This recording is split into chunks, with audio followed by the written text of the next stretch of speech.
नमस्कार, आप सभी का स्वागत है यूपी टेट क्लास नंबर 8 में। और आज की क्लास है मैथ का। दोस्तों, पिछला 7 जो क्लास था आप सभी ने बहुत सराहा, बहुत प्यार दिया। मैं आप सभी का शुक्रगुजार हूँ, तहे दिल से धन्यवाद देता हूँ। तो दोस्तों, आज का पहला सवाल आपके सामने है। गुणनफल में 2153 घात 167 में इकाई का अंक होगा। आपसे इस तरीके के प्रश्न पूछे जाते हैं। और एक ख़ास बात है, आज कुछ क्वेश्चन हमने रखा है ऐसा, बहुत ही सिंपल क्वेश्चन है, लेकिन बड़े बड़े 30 मार्का भी इन प्रश्नों में फंस जाते हैं। जो कठिन से कठिन प्रश्नों को हल कर देते हैं वो भी इन सभी प्रश्नों में आसानी से फंसते हुए दिखाई देते हैं। तो इन्हीं सब समस्याओं को दूर करने का हम सभी प्रयास करेंगे। और इस सवाल को लगाने से पहले मैं आपको एक छोटा सा नियम दूंगा, तरीका दूंगा, जिससे आप किसी भी प्रकार के अगर इस तरीके का सवाल है तो आप आसानी से हल कर सकेंगे। तो चलिए पहले नियम जान लेते हैं। जब घात 4 से अधिक हो तो उसमें 4 से भाग देते हैं और शेष जो बचता है उस संख्या की घात कर देते हैं। दोस्तों, ये था छोटा सा नियम। अभी आपको ये नियम बहुत कायदे से समझ में आएगा जब हम क्वेश्चन पर प्रैक्टिकली इसको लागू करेंगे। सवाल आपका है 2153 की घात 167 का इकाई का अंक क्या होगा। इकाई का अंक मतलब ये 3 की बात कर रहा है कि इसका इकाई का अंक क्या होगा। लेकिन आपने अभी इस नियम में देखा कि कह रहा है कि जब घात जो है 4 से अधिक हो, तो यहाँ आपको घात दिख रहा है 167, मतलब 4 से बहुत ज़्यादा है। तो इसको हम क्या करेंगे, 4 से भाग दे देंगे। भाग देने के बाद 167 भागे 4, तो 4 चौका 16, 4 एकन्नन 4, बचा कितना 3। तो नियम में कह रहा है जो शेष बचेगा, शेष कहाँ बचेगा, यह ये, तो इसी को हम घात मानेंगे। तो ये हो जाएगा क्या 3। तो कहने का मतलब इकाई का अंक पूछ रहा है तो इकाई की घात क्या होगी, इकाई की घात 3, यही वाली घात आपकी यहाँ आ रही है। तो 3 की घात 3 बराबर कितना होता है, तो 3 गुणे 3 गुणे 3 बराबर 3 3 9 3 27। और 27 में इकाई आपका कहाँ है, तो यही आपकी इकाई है 7। तो कहने का मतलब आपका आंसर क्या होगा, बी। दोस्तों, कुछ सवाल को और लेंगे जिससे आपको ये चीज़ एकदम से कन्फर्म हो जाए और आपका कोई भी किसी भी प्रकार का कन्फ्यूजन ना रहे इस तरीके के क्वेश्चन में। तो दोस्तों, सवाल है अगला 952 घात 67। और 952 में इकाई का अंक क्या है, तो 2 है, और इसी की घात 67 हमें लेना है। और मैंने आपको नियम बताया था, जब इकाई की घात जो है 4 से अधिक हो तो उसे हम 4 से ही भाग दे देंगे। तो 67 को 4 से भाग देना है, 4 एकन्नन 4, आया 2, उतारे 7, 4 छक 24, और ये कितना बचा शेष, यही आपका शेष है। और इसी को हम घात बना लेंगे। घात तो फिर 2 की घात क्या हो जाएगी, 3 हो जाएगी। और 2 को घात 3 मतलब 2 गुणे 2 गुणे 2, और इसका उत्तर हो जाएगा 8। कहने का मतलब इकाई का अंक जो होगा 8 होगा, यही आपका आंसर हो जाएगा। तो दोस्तों, आशा करते हैं कि आपको ये प्रश्न बहुत ही अच्छे से समझ में आया होगा। अगला क्वेश्चन देखते हैं। दोस्तों, आपके सामने सवाल है अगला, 8 से विभाज्य होने वाली संख्याएं हैं 5240, 5220, 57,128, 57,124। दोस्तों, सबसे पहले आपको सवाल को सही से समझना आना चाहिए। विभाज्य मतलब क्या होता है, तो विभाज्यता का मतलब वही होता है कि पूरी तरीके से जो संख्या कट जाए, जिसमें शेष न बचे, उसे हम विभाज्य कहते हैं। तो दोस्तों, सबसे पहले हम 8 से विभाज्य होने का नियम जानेंगे। तो दोस्तों, 8 से विभाज्य होने का नियम है, कोई भी संख्या 8 से पूरी तरह तभी विभाजित होगी जब संख्या के अंतिम 3 अंक 8 से पूर्णतः विभाजित हो जाएं। तो दोस्तों ये है नियम। अब हम इस ऑप्शन को, इस सवाल को हल करेंगे। पहला ऑप्शन आपके सामने है 5240 और इसको हम प्रथम 3 संख्याओं को ही लेंगे नियम के अनुसार और इसको हम 8 से भाग देंगे। तो 240 भागे 8, तो इसका भाग देंगे तो 8 त्रिक 24, 0 0 पूरी तरीके से कट रहा है। कहने का मतलब ये वाला ऑप्शन सही है। 5220 में से प्रथम 3 संख्या को लेंगे तो 220 है। 220 को 8 से भाग देंगे तो 8 दूनी 16, 6 आया, 8 7 56, 4 शेष बच गया। तो इस तरीके से ये वाला ऑप्शन गलत है। अगर अब सी ऑप्शन को लें तो इसमें है 57,128 है, तो इसमें प्रथम 3 संख्याओं को ले लेंगे। 128 को 8 से भाग देंगे। अगर 8 से पूरी तरीके कट जाता है तो ये भी ऑप्शन सही होगा। तो 8 कन्नन 8 हो गया, 4 और 8, 8 छक्का 48। तो दो पूरी तरीके से कट रहा है दोस्तों, और ये भी ऑप्शन आपका सही है। कहने का मतलब ए और सी अभी सही है। और अब हम अंदाज लेते हैं कि डी वाला ऑप्शन सही है या नहीं। 57,124 है तो इसमें 124 को लेंगे। 124 को 8 से भाग दीजिए, 8 कन्नन 8, 4 और 4, तो 8 पंचे 40। तो दोस्तों इसमें भी शेष बच रहा है। तो कहने का मतलब ये वाला ऑप्शन गलत है। तो सवाल के हिसाब से अगर बात करें तो इसका सही ऑप्शन क्या है, तो ए और सी यही दोनों ऑप्शन सही हैं। बाकी बी और सी दोनों गलत हैं। ठीक, तो आशा करते हैं कि आपको ये सवाल आसानी से समझ में आया होगा। अगला क्वेश्चन, एक त्रिभुजाकार प्रिज्म में कितने शीर्ष होते हैं? 5 होते हैं, 6 होते हैं, 8 होते हैं या फिर 4 होते हैं? तो दोस्तों सबसे पहले हम लोग एक छोटा सा प्रिज्म बना लेंगे, जान लेंगे कि प्रिज्म है क्या। तो पहले प्रिज्म बना लीजिए। तो दोस्तों एक आपको छोटा सा मैं प्रिज्म बना के दिखा दिया हूँ। यही मान के चलिएगा ऐसा ही कुछ प्रतिरूप होता है प्रिज्म का। क्वेश्चन पूछ रहा है एक त्रिभुजाकार प्रिज्म में कितने शीर्ष होते हैं? तो भाई देखो यही शीर्ष है आपका, ठीक है, इसी को शीर्ष कहते हैं। क्या कहते हैं? शीर्ष। शीर्ष क्या है? प्रिज्म की 3 फलकें जिस बिंदु पर एक दूसरे से मिलती हैं उस बिंदु को शीर्ष कहते हैं। तो भाई फलक क्या है? तो पहला तो फलक यही है, दूसरा ये है और तीसरा ये है, ठीक है। और कहाँ मिल रहा है? तो जाके ये यहाँ मिल गया, ये यहाँ मिल गया और जो इसके पीछे वाला है वो भी यहाँ मिल गया। तो ये आपका शीर्ष हो गया, ठीक है। शीर्ष आशा करते हैं कि आपको समझ में आ गया। अब पूछ रहा है कि किसी भी जो त्रिभुज होता है या त्रिभुजाकार प्रिज्म होता है उसमें शीर्षों की संख्या कितनी होती है। तो इसको निकालने के लिए इसका सूत्र होता है त्रिभुजाकार प्रिज्म में शीर्षों की संख्या बराबर 2 गुणे आधार में भुजाओं की संख्या। तो अगर हम सूत्र के हिसाब से देखें तो त्रिभुजों की संख्या हो जाएगी 2 गुणे आधार में भुजाओं की संख्या। पहला भुजा क्या है? ये है 1, दूसरा क्या है? ये 2 और तीसरा क्या है? ये, ठीक है, 3। तो कहने का मतलब कितनी भुजाएं हैं? 3। तो 2 गुणे 3 बराबर 6। तो आपका उत्तर हो जाएगा 6 शीर्ष।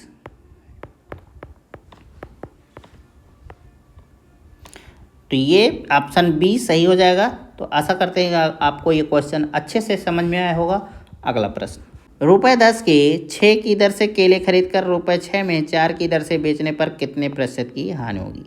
6%, 5%, 20%, 10%। तो दोस्तों सबसे पहले इस सवाल में जो है ना आपकी 4 संख्याएं दिख रही हैं, 10, 6, 6 और 4। इन चारों संख्याओं का हम लासा निकाल लेंगे और जो लासा आएगा ना वही कुल केलों की संख्या होगी। तो दोस्तों सबसे पहले 10, 6, 6 और 4 का लासा निकाल लेंगे। लासा मतलब लघुत्तम समापवर्तक। तो सबसे पहले छोटी संख्या 2 से कटेगी। 2 पंचे 10, 2 तियाँ 6, 2 तियाँ 6, 2 दूना 4। फिर 2 से काटेंगे। 5 नहीं कट रहा है तो सेम टू सेम रख देंगे। 3 नहीं कट रहा है तो सेम टू सेम रख देंगे। 3 ये भी नहीं कट रहा है तो सेम टू सेम रखें, और 2 एक कम 2। फिर 3 से काटेंगे। 5 नहीं कट रहा है, सेम टू सेम रखो। 3 एक कम 3, 3 एक कम 3, और 1 है तो इसको सेम टू सेम वैसे रख देना है। 5 तो 5 एक कम 5, 1 1 1। इस तरीके के लासा निकालने के लिए दोस्तों जब तक 1 ना आ जाए तब तक आपको छोटी से छोटी संख्या से काटते रहना है। अब आया कितना? 2 गुणे 2 गुणे 3 गुणे 5। तो कहने का मतलब 2 2 दूना 4, 3 12, 5 60। आपका लासा क्या हो गया? 60 हो गया, और यही आपका कुल केलों की संख्या भी हो गई।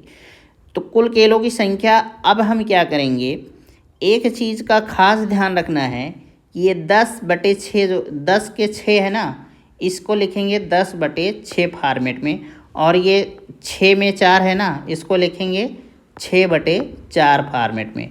अब हम सबसे पहले क्रय मूल्य निकालेंगे, फिर उसके बाद विक्रय मूल्य निकालेंगे। तो 60 किलो का क्रय मूल्य बराबर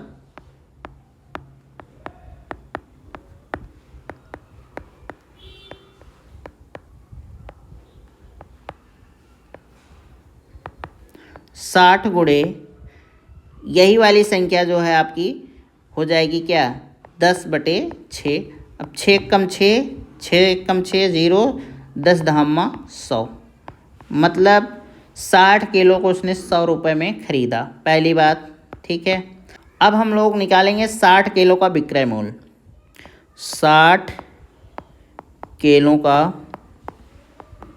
विक्रय मूल्य बराबर कितना? 60 गुणे ये जो 6/4 है ना, इसी से 6/4, 4 एक कम 4, 4 एक कम 4, 4 पंचे 20, और 12 और 15 छक्का 90, 90 रुपये। तो दोस्तों आप अब सीधा से देख रहे हैं कि 100 रुपये में ख़रीदा और 90 रुपये में बेचा। तो कहने का मतलब आपको जो है ना नुकसान हुआ है 10% का, क्योंकि हानि प्रतिशत अगर देखें 10 गुणे 100/100। अब 100 कम 100 कट गया, 100 कम 100 ये कट गया, आया 10। यही 10% की हानि हुई। ठीक है, तो दोस्तों आशा करते हैं कि आपको ये सवाल अच्छे से समझ में आया होगा। अगला प्रश्न, 1 ग्राम बराबर कितने किलोग्राम के? रिक्त स्थानों के लिए कौन से विकल्प सही है?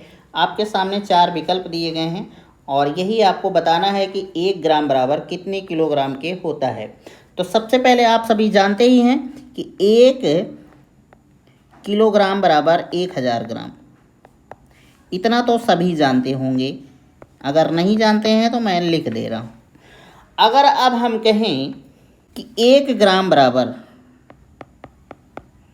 अब हम ग्राम को किलोग्राम में चेंज करेंगे, तो 1 ग्राम बराबर कितना होगा? तो इसी 1000 को 1 में भाग दे देंगे और हो जाएगा 1/1000 किलोग्राम। ठीक है, अब आपसे कोई भी कुछ भी पूछे, अगर पूछे कि 1 किलोग्राम बराबर, तो आप कहेंगे 1000 ग्राम, और कोई कहा कि 1 ग्राम बराबर, तो आप कहेंगे 1/1000 किलोग्राम। ठीक है, तो इस तरीके से पहला ऑप्शन आपका क्या सही हो गया? पहला ही ऑप्शन सही हो गया ए। लेकिन हम लोग बी, सी और डी तीनों ऑप्शनों को देखेंगे, क्योंकि इसमें कुछ ऑप्शन और भी सही हैं। अगर आप ध्यान से देखें, 1000 को अगर हम तोड़ दें, तो 1000 को अगर हम घात के रूप में लिखना चाहें, तो इसको हम 10 गुणे 10 गुणे 10, अब तोड़ने पे आएगा 1000 को, और इसको 10 घाते 3 भी लिख सकते हैं। तो इस तरीके से 1/10 घाते 3 किलोग्राम बराबर 1 ग्राम। आप ऐसा भी लिख सकते हैं, लेकिन अगर इसी को हम ऊपर ले जाएं, अंश में ले जाएं, तो इसको लिखेंगे 10 घाते ऋण 3। जब ये नीचे से ऊपर जाएगा ना, तो ये जो धन है ऋण हो जाएगा, तो 10 घाते ऋण 3 किलोग्राम बराबर 1 ग्राम। तो इस तरीके से आपका ये वाला ऑप्शन जो है ये बी भी मिल रहा है और आपका बी भी सही हो गया। अगर अब हम सी वाले ऑप्शन को देखें तो आपको इसमें मिल रहा है 0.001 kg। ठीक है, इसको कैसे हल करेंगे? तो हम जो है ना इसी वाले ऑप्शन से इसको देखेंगे। 1 ग्राम बराबर 1/1000 किलोग्राम होता ही है, और अगर 1/1000 मतलब 1 में 1000 का भाग देना है। ठीक है, तो चलिए भाग दे के देखते हैं। दशमलव लेंगे, 0 बढ़ा। अगर दशमलव लेने के बाद आपकी ज़रूरतें नहीं पूरी होती हैं तो आप फिर 1 0 बढ़ाते जाइए और 0 लेते जाइए। ठीक है, तो क्या करेंगे, 1 0 बढ़ा दिए, तब भी नहीं काम हो रहा है, फिर 1 0 बढ़ा दिए। ठीक है, अब हम ले लेंगे 1000 के 1000, कट गया।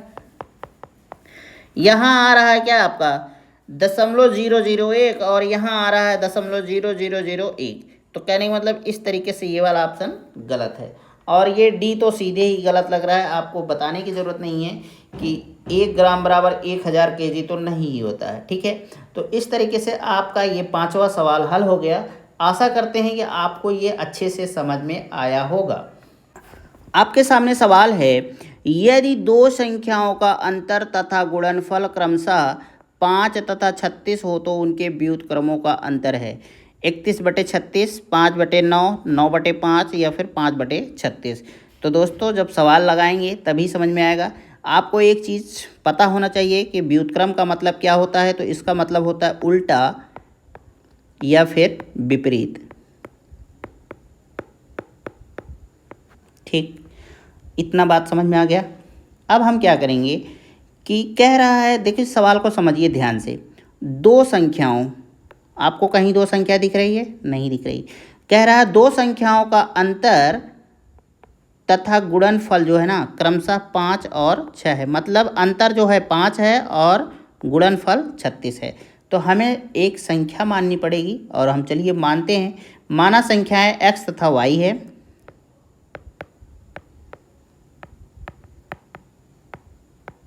अब हम सवाल को सही से लगा लेंगे। अब x और y को घटा देंगे।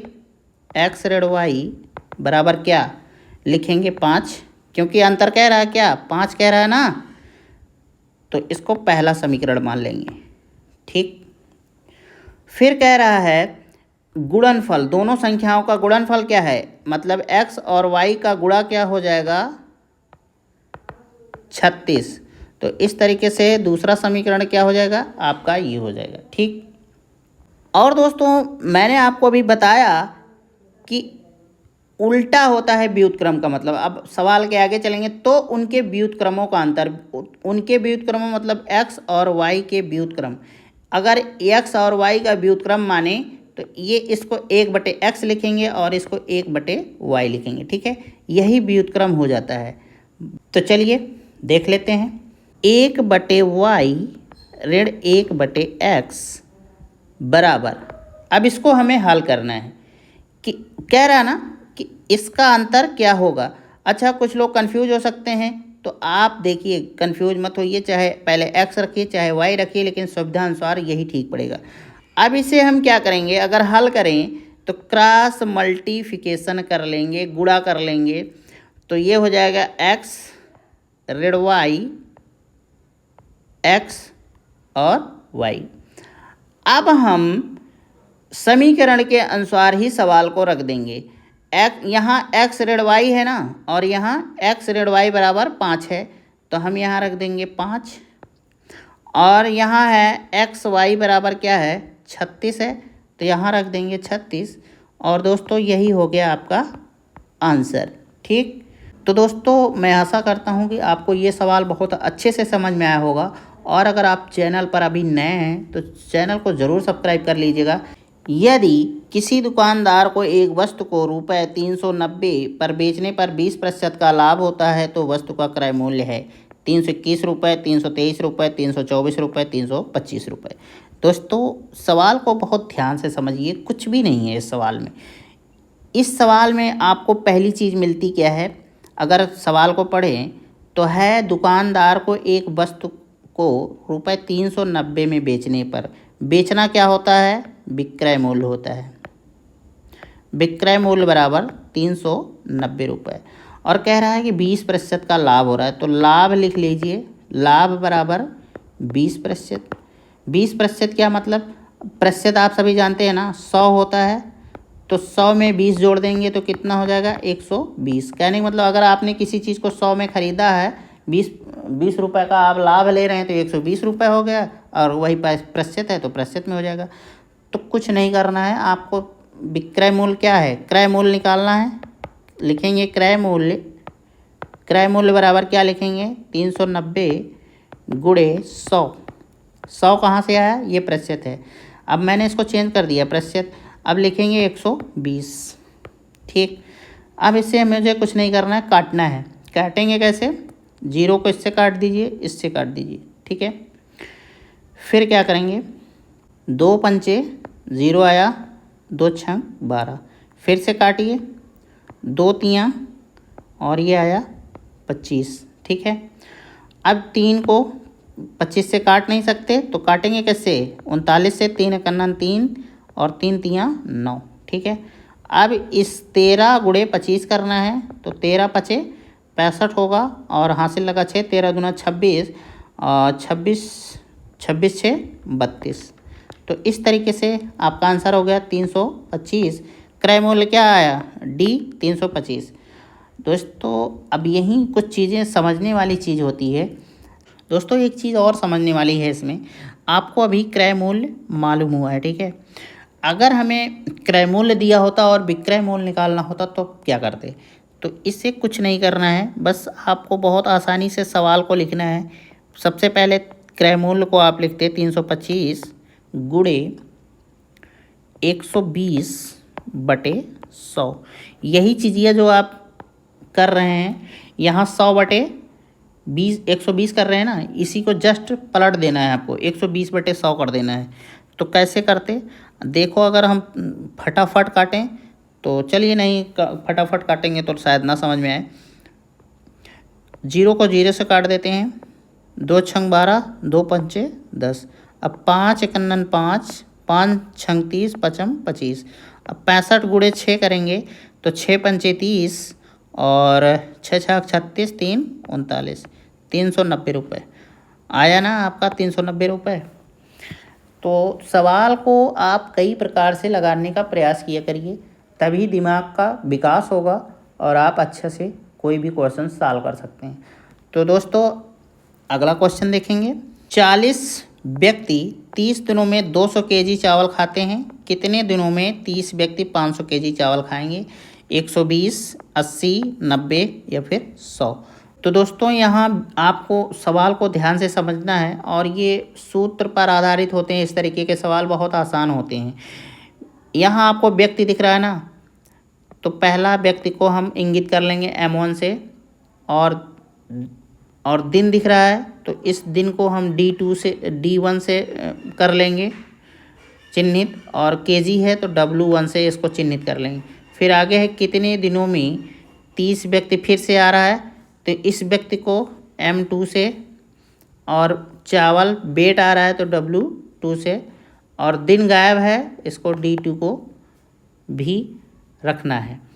अब सूत्र आपका क्या है, सूत्र हो जाएगा M1 D1 W1 बराबर M2 D2 W2। ये आपका सूत्र है, ठीक है। इसी सूत्र पर ये सवाल आधारित है और बहुत आसानी से ये सवाल लगने वाला है। तो M1 बराबर क्या है, M1 बराबर है 40 व्यक्ति, D1 बराबर क्या है तो 30 दिन, और W1 क्या है तो ये है आपका 200 किलोग्राम। फिर है M2 बराबर आपका है 30 व्यक्ति, और D2 आपका गायब है तो क्वेश्चन मार्क रहेगा, और W2 क्या है तो 500 kg है, 500 किलोग्राम है। अब आपको पूरा चीज़ मिल गया है, बस आपको क्वेश्चन इसी सूत्र में इन सब डिटेल को फिल कर देना है। तो M1 बराबर क्या है 40, और D1 बराबर क्या है 30, 40 गुणे 30 हो गया, और W1 क्या है आपका तो ये 200 kg है, ठीक। बराबर M2 बराबर कितना है तो 30 है, तो 30, आपको D2 नहीं है यहाँ पता तो D2 आप ऐसे रख लेंगे। फिर उसके बाद W2 है 500 kg, तो इसको यहाँ 500 kg रख लेंगे। अब सवाल को तोड़ना है, 0 को 0 से काटेंगे, इस 0 को इस 0 से काट देंगे, 2 को काट देंगे 2 से, और 2 तियाँ 6 हो जाएगा, बराबर 30 गुणे D2 बराबर 500, ठीक है। अगर इस 0 को इस 0 से आपको काटने की इच्छा है तो आप काट सकते हैं, सवाल थोड़ा और सरल हो जाएगा। अब हम क्या करेंगे, 50 को 6 से गुणा करेंगे, और ये गुणा करने पे आएगा कितना तो आएगा 300 आएगा, ठीक है। कैसे आएगा तो आप 50 गुणे 6, 6 शून्य शून्य, और 6 पंचे 30, 300 आया ना। तो आपको समझ में आ गया कि 300 कहाँ से आ गया, बराबर 3D2। अब आपसे कहा जाए कि D2 का मान क्या है, तो इस 3 को इससे भाग देंगे, तो 300/3 बराबर D2। 3 एकम 3, 3 एकम 3, 0 0, कहने का मतलब उत्तर कितना आ गया D2 बराबर 100। तो इस तरीके से आपका डी ऑप्शन सही हो जाएगा, और ये आपका आंसर हो जाएगा, मतलब 100 दिन काम चल जाएगा, ठीक है। तो ये था दोस्तों आज का अंतिम प्रश्न। अगर आपको वीडियो पसंद आया है तो चैनल को ज़रूर सब्सक्राइब कर लें, और अब इससे ज़्यादा क्या कहें, बार बार कहना भी नहीं अच्छा लगता। आप लोगों का सपोर्ट अगर मिलता रहेगा तो क्लासेस लगातार जारी रहेंगी, नहीं तो कहीं और कोई रास्ता देखा जाएगा। तो चलिए आज के लिए बस इतना ही। नमस्कार, जय हिंद।